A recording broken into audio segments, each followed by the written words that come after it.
뇌사라고요? 채민의 장기를 기증합시다. 당신 미쳤어요? 전 절대로 그렇게 못해요. 장기 기증은 좋은 일을 하는 거야. 우리 아들이 왜 좋은 일을 해야 하는데?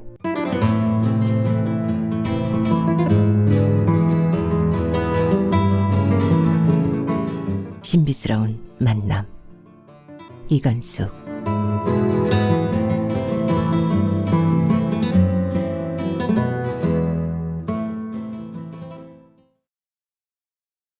살짝 벌어진 커튼을 통해 들어오는 아침 햇살이 가슴에 따사롭게 파고들었다. 주혜는 늘 하던 식으로 몸의 어느 부분이 아픈가를 누워서 가늠해 보았다. 날아갈 듯 영육간에 느낄 정도로 가볍다.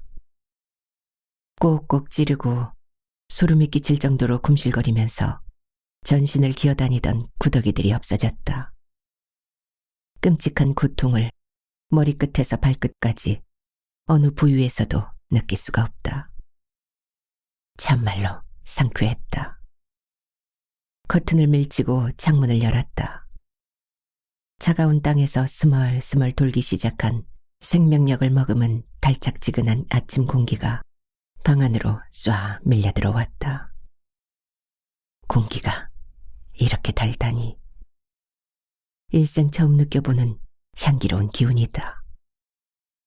창가에 심어놓은 나무에 벌어진 꽃망울들이 눈이 시리도록 입을 벌리고 있다. 옅은 바이올렛 색과 짙은 보라색, 듬성듬성 흰색으로 핀 꽃들이 한 나무에 피어 있다니. 꽃들이 마치 갓난아기의 눈처럼 아침 이슬을 머금고 은은한 빛을 발한다.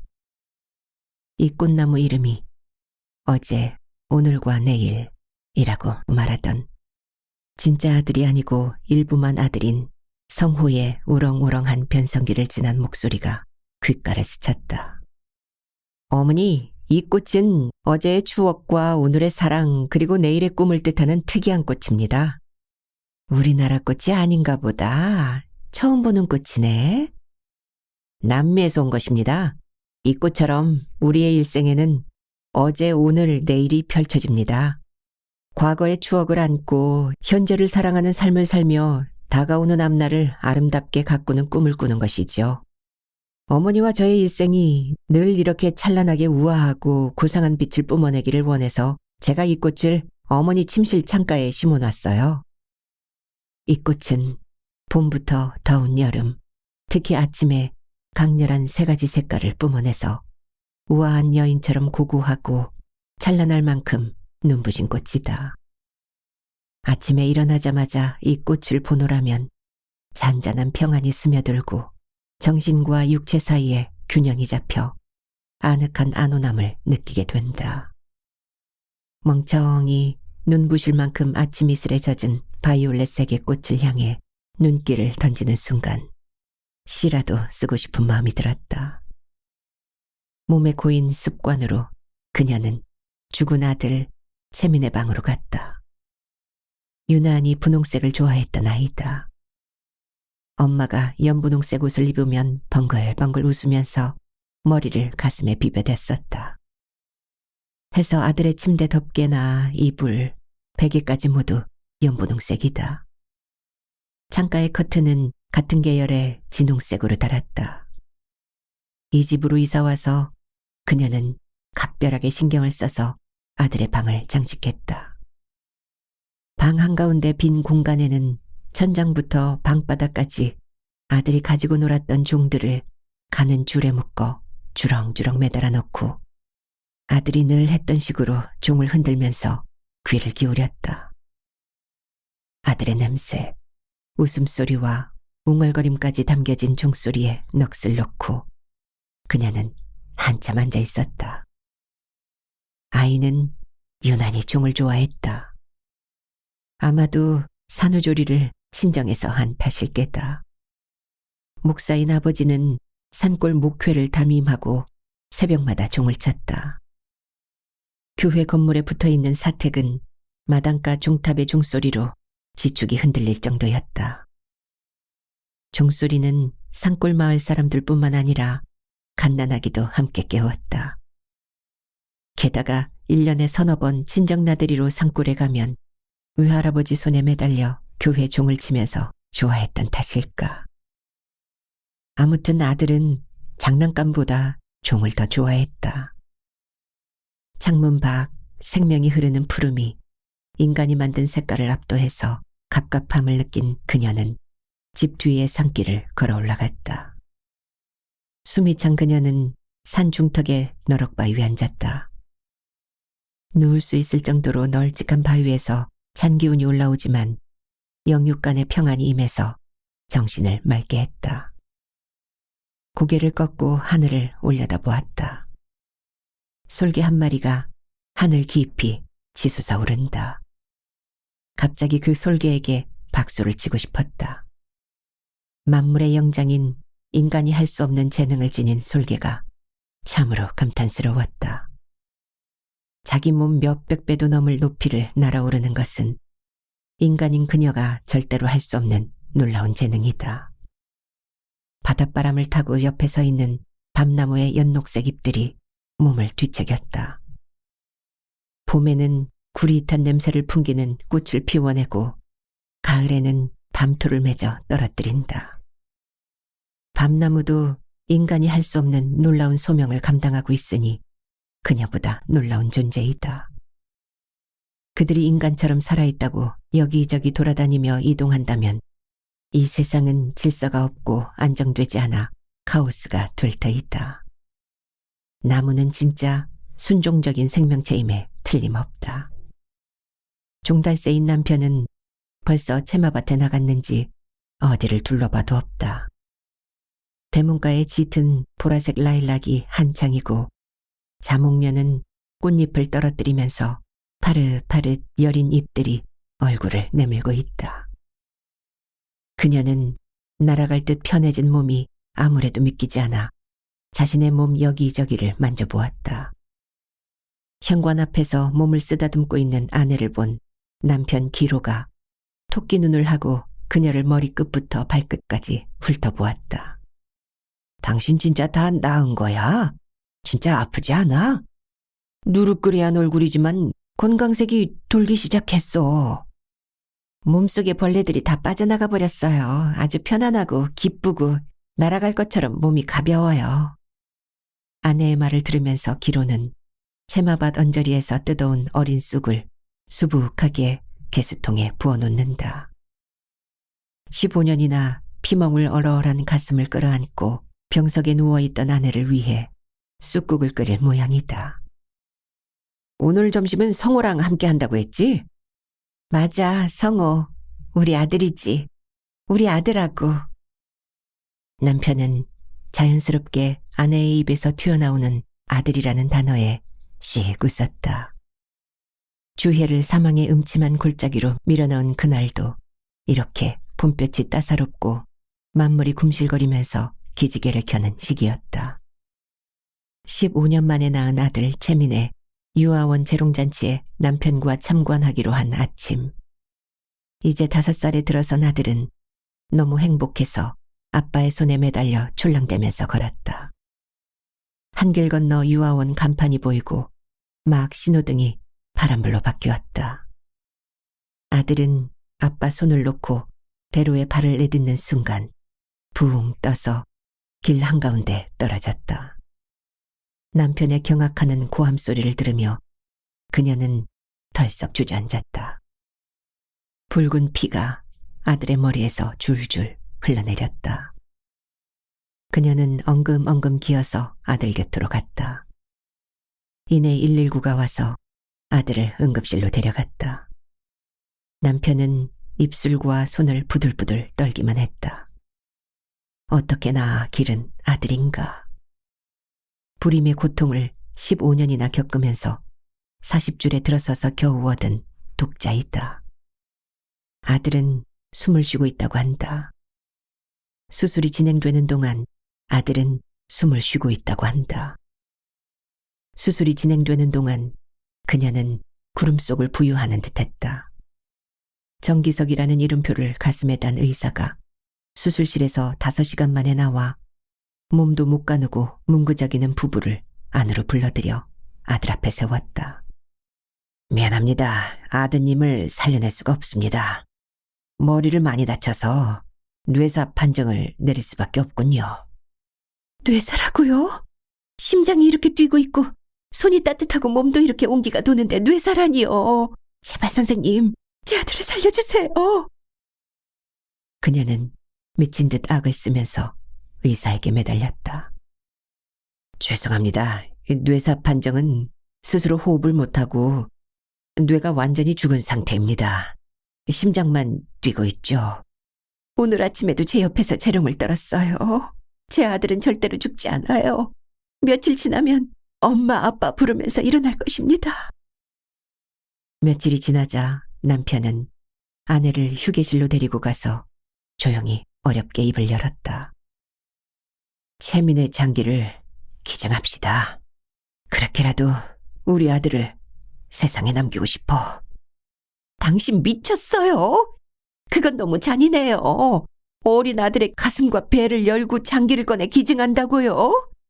아이가 얼마나 아파할지 당신은 생각해봤어요? 전 절대로 그렇게 못해요. 우리 기다려요.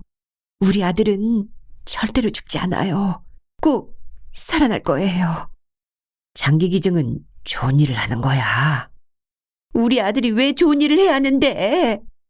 난 절대로 그렇게 할 수 없어요. 아이의 가슴을 연다면 나랑 함께 죽여줘요. 나도 그 애랑 함께 죽을 거예요. 장기 기증도 시간을 다투는 일로 늦어지면 못해. 그녀는 남편과 옥신각신하다 기절하여 링거를 꽂고 병실에 있는 동안 이제 4살을 넘겨 5살에 접어든 아들의 몸은 사고로 다 기능을 멈췄고 유일하게 심장만 힘차게 뛰고 있는 상태였다. 심장을 빼내고 수술 부위를 지금 다 봉합했습니다. 너무 힘드셨을 터인데 참 잘 결정하셨어요. 아드님과 동갑내기에게 곧 이식 수술을 할 것입니다. 심장 이식 수술 결과를 알려드리고 싶은데요. 아니요. 알고 싶지 않아요. 모두 잊고 싶습니다. 부부는 순간적으로 닥친 사고로 아들을 잃고 허탈하게 돌아서 나오면서 질대 독자인 아들이 심장 이식 수술을 받고 있는 부모와 마주쳤다. 저들을 한번 일별하고 무거운 발걸음을 내딛었다. 기대감과 불안, 미안함으로 일그러진 묘한 표정을 숨기지 못하고 수혜자인 저들은 연신 손을 비비며 머리를 주걱거렸다. 주혜가 아들의 시신을 화장도 못하게 해서 매장을 했다.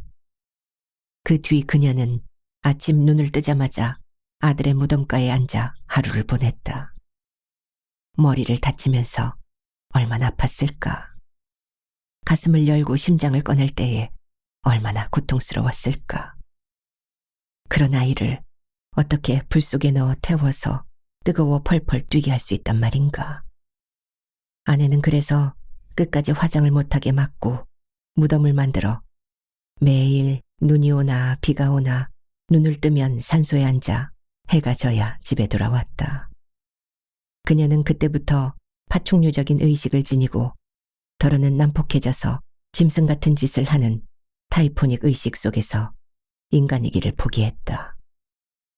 불탄 석갈의 빛깔의 마음으로 지옥에 빠져든 삶을 이어갔다. 아들의 산소를 5년이나 눈이 와도 억수로 퍼붓는 빛 속에서도 매일 가던 그녀가 그 일을 그만둔 것은 다행이었다. 그건 그녀의 꿈속에 아들이 흰 옷을 입고 나타났기 때문이다. 엄마가 자꾸 오니까 내가 편안하지가 않아. 나 여기서 잘 지내고 있는데 왜 자꾸 산소에 가서 앉아 있어. 나를 만나고 싶으면 외할아버지처럼 종을 쳐요. 아가, 내 새끼야. 거기 살만하니? 그러자 아들은 가만히 다가와서 엄마의 뺨에 입을 맞추고 훨훨 하늘로 날아가기 시작했다. 그의 등에 달린 두 날개가 눈이 시리게 부셨다. 산소에 가지 못하자 이상한 증상으로 그녀는 앓기 시작했다. 머리에 쇠파리가 알을 까서 구더기들이 실핏줄을 타고 온몸을 돌아다닌다고 신음했다. 처음에는 전신에 상처가 나도록 긁기 시작하더니 몸을 들까불며 참지를 못하고 가렵다고 뒹굴고 구더기들이 장기를 찌르면서 돌아다닌다고 악을 쓰며 괴로워했다. 상식적으로 구더기가 어떻게 살아있는 사람의 더운 피 속에서 살아? 그건 아니야. 당신 병든 거야. 구더기는 살아있는 사람에게서도 산다고. 나 어렸을 적에 외할머니 등창에 구더기가 꼼실거려 어머니가 바늘로 그 구더기들을 콕콕 찍어 한 마리씩 꺼내는 걸 내 두 눈으로 똑똑히 봤단 말이야. 그건 상처가 골마서 그런 거지. 당신은 하나도 다친 데나 상한 곳이 없잖아. 먼지만한 벌레들이 내 몸에서 들끓어서 이렇게 내가 괴로움을 당하고 있는데 당신은 그걸 이해 못하는군. 당한 사람만이 이 고통을 안다고. 어이구, 나 죽는다. 지금 구더기가 내 심장으로 이동하고 있어. 여러 마리가 집단으로 돌진을 해서 핏줄을 타고 심장으로 직진하고 있단 말이야. 아무래도 의사에게 가야겠다. 남편의 말에 그녀는 당당하게 맞섰다.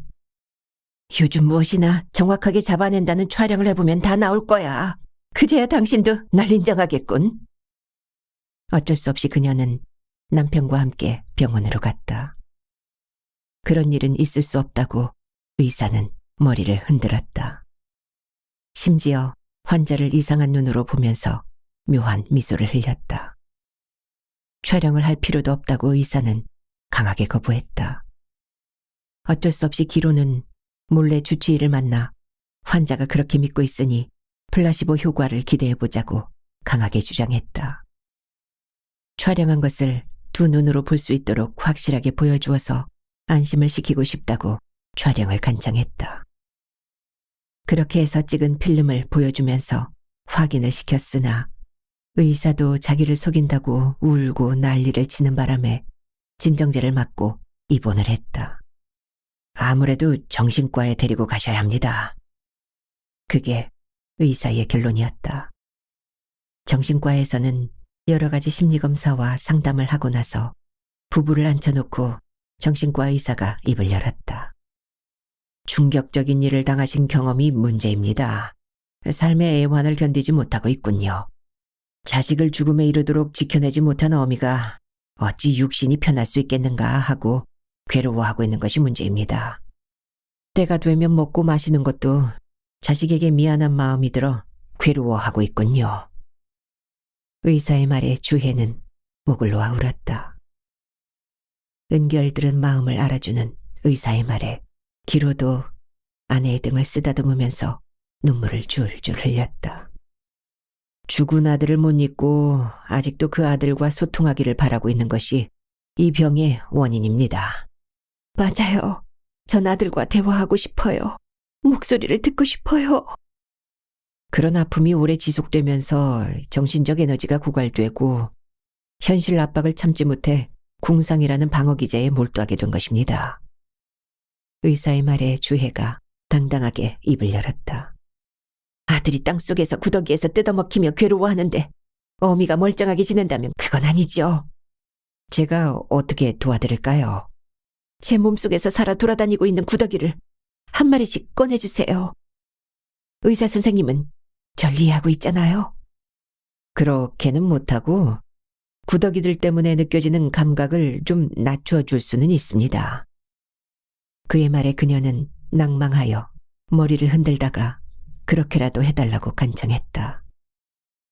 정신과 약을 먹으면서 조금씩 나아지다가도 죽은 아들을 떠올리는 추억이나 비가 오거나 날이 흐리든지 바람이 세차게 불면 여전히 그녀는 몸속을 헤집고 돌아다니는 구더기로 인해 고통을 호소하는 아픈 몸으로 살아가고 있었다. 다행히 그녀에게 위안이 되는 것은 아들이 좋아했던 여러 종류의 종들을 버리지 않고 책 대신 서가에 늘어놓고 하나 둘 종들을 사들이고 있었다. 종들마다 재질과 크기에 따라 제 나름의 독특한 소리를 내기 때문에 그녀는 미칠 듯이 아들이 그리울 적에는 종을 흔들면서 귀를 기울이고 각양각색의 종소리에 비밀스러운 미소를 흘렸다. 이제 나이가 육순을 바라보니 죽은 아들을 잊을 만도 하건만 그녀의 머릿속엔 아직도 그 애가 살아 항상 껌딱지처럼 붙어 있었다. 부부가 저녁을 먹고 단칸 지하방에 누워 우연히 일간지를 들척이던 기로가 벌떡 일어나서 신문을 흔들었다. 사회면의 작은 기사로 심장이식 수혜자와 공여자 가족들이 해마다 모인다는 글로 모임의 장소와 날짜, 시간이 적혀 있었다. 우리 여기 한번 가볼까? 거긴 왜요? 괜히 마음만 복잡하게 못하러 가요. 그래도 우리 아들이 좋은 일을 하고 갔으니 한번 가보고 싶군. 마침 모임이 있는 날 일거리도 없어서 부부는 심장이식 수혜자와 공여자 가족들이 모인 곳에 아들이 죽은 지 15년 만에 얼굴을 내밀었다. 모두 낯선 사람들이다. 15년이 지났지만 채민을 치료했던 닥터 정기석의 얼굴이 머리만 반백이지 낯이 익어 그에게 인사를 하러 두 사람은 다가갔다.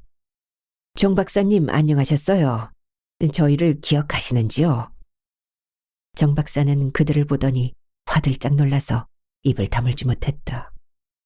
바로 그 순간 한 청년이 닥터 정에게 다가와서 인사를 했다.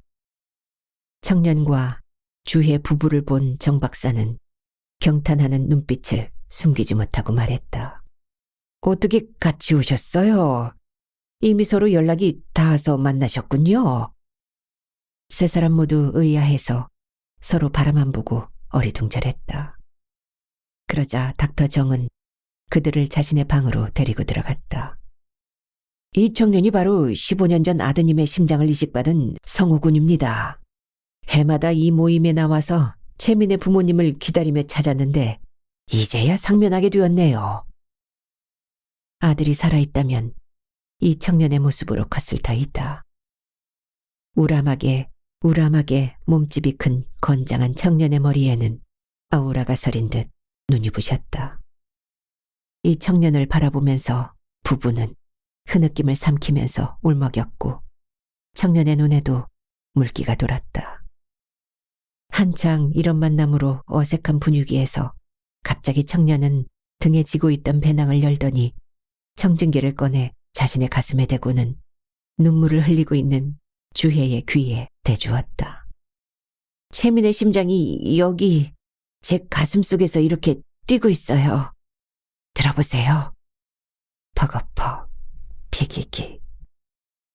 청년의 가슴 속에서 울려오는 심장 박동 소리는 천지를 흔들 만큼 크게 그녀의 귀에서 살아났다. 죽은 아들이 마치 나 여기 있다고 외치는 소리로 들려서 그녀는 청년의 가슴을 와락 껴안고 긴 울음을 터뜨렸다. 청년은 곧바로 자신의 부모님께 전화를 걸었고 의사의 방으로 성호의 부모가 달려왔다. 뇌사 상태에 빠진 아들 앞에서 절망에 빠져 눈이 풀어졌던 부부를 이러구러 세월이 흘러 만나니 아직도 그들은 그 고통에서 빠져나오지 못한 상태로 폭삭 늙어 있었다. 태어날 때부터 미숙아로 태어나서 날마다 사경을 헤매는 귀한 아들 7대 독자 성호는 심장이 나빠 이식만이 아이를 살릴 수 있는 유일한 길이었다. 같은 또래가 주는 심장을 받아야 하고 또 조직검사도 맞아야 하니 기적이 아니면 이룰 수 없는 이식 수술이라 하던 사업도 팽개치고 집안이 쑥대밭이 된 상태에서 하늘이 내려준 심장을 받아 성호는 소생하게 되었다. 수술하고 몇 년간은 아들을 살리고 무너진 사업을 일으키느라고 심장 수혜자를 찾아 인사할 마음의 여유도 경제력도 없었다. 건장한 심장 이식으로 인해 7대 독자가 살아나고 튼튼해지자 집안에 웃음꽃이 만발했다. 죽은 아이의 심장이 가져다 준 행운으로 사업도 성공하여 잘 살게 되면서 성호랑 함께 심장 공여자인 채민의 부모를 찾아 나섰다. 갑자기 성호가 주의 부부 앞에 큰 절을 올리고는 물기 어린 눈에 무거운 바리톤 음성으로 입을 열었다. 제 몸을 주신 분이 네 분입니다.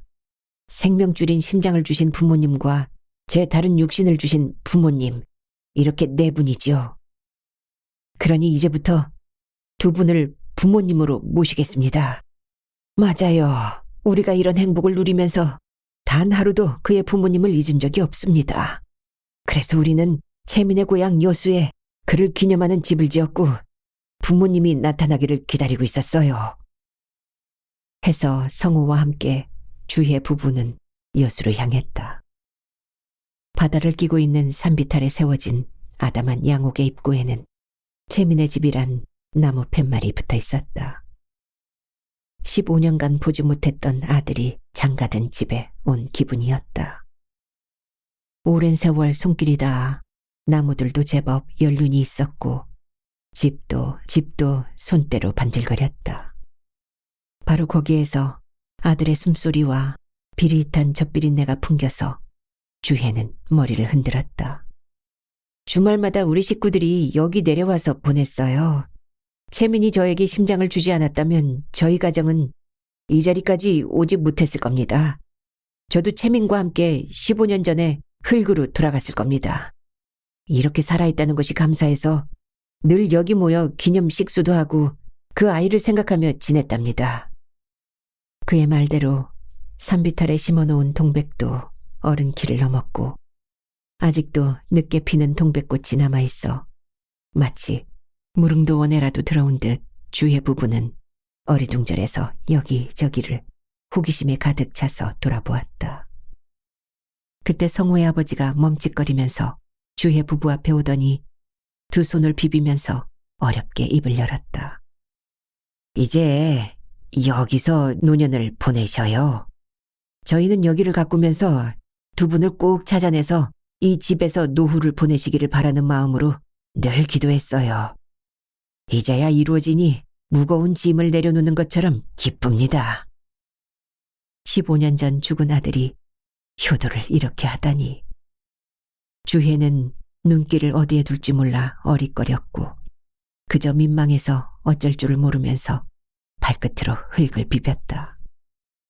이렇게 시작된 채민의 집에서 삶은 그들 부부를 완전히 자연인으로 돌아가게 했다. 멀티미디어에 셀 수 없는 많은 전깃줄에 얽혀있는 삶 속에서 살다가 자연 속으로 들어오니 그녀 자신이 이물질처럼 느껴져서 마치 물 위를 혼자 빙빙 도는 방개 같았다. 인공적으로 만든 독한 색의 꽃이 생명이 흐르는 자연 속에서 눈에 띄게 튀어나오는 것처럼 자신이 그렇게 느껴졌다. 살아 숨을 쉬고 있는 생명이 흐르는 사냐의 만물 속에 자신은 마치 죽어 말라 비틀어진 가지나 잎사귀처럼 느껴졌다.